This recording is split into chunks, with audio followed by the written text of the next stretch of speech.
में ईरान के सबसे महत्वपूर्ण विस्फोटक संयंत्र पर हमला कर दिया है। देखिए, युद्ध का नया मोड़ आ चुका है। क्षेत्रीय तनाव को और भी बढ़ा दिया गया है। मंगलवार को इजरायली सेना ने कहा है कि हवाई हमले की श्रृंखला में उसने दर्जनों ठिकानों को निशाना बनाया, जिसमें इस्फहान का प्रमुख विस्फोटक उत्पादन केंद्र भी शामिल है। यह वही केंद्र है जहां विभिन्न हथियारों के लिए विस्फोटक सामग्री विकसित और उत्पादित की जाती है। बता दें, देखिए, इजराइल ने कहा है कि पिछले साल गर्मियों में 12 दिनों तक चले इजराइल ईरान संघर्ष के दौरान इस केंद्र पर पहले भी बमबारी की जा चुकी है। हालांकि हाल के महीनों में इसे करने के प्रयास किए गए। अब इस पर फिर से निशाना बनाया गया है। सेना की माने तो इस हमले में 120 से ज्यादा गोला बारूद का इस्तेमाल हुआ है।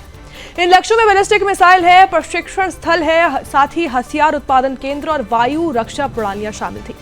28 फरवरी को इजरायल और अमेरिका ने ईरान पर बड़े पैमाने पर हमला शुरू किया, जिससे जवाब में ईरान और उसके क्षेत्रीय सहयोगियों ने भी जवाबी कार्रवाई को अंजाम दिया।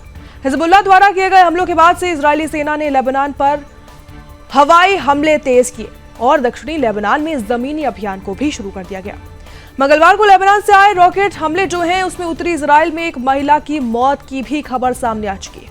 इजरायली एम्बुलेंस सेवा मैगन डेविड एडोम ने इसको लेकर जानकारी साझा की है और कहा है कि सेना ने रॉकेट को गिरने से रोकने का प्रयास किया था, लेकिन वो असफल रही। इस प्रकार इजरायल ईरान संघर्ष का यह नया चरण आ चुका है। न केवल ईरान के सैन्य ठिकानों पर यह केंद्रित है, बल्कि क्षेत्रीय स्थिरता को नुकसान पहुंचाया जा रहा है। नागरिक सुरक्षा पर भी गंभीर सवाल ये खड़े करता है।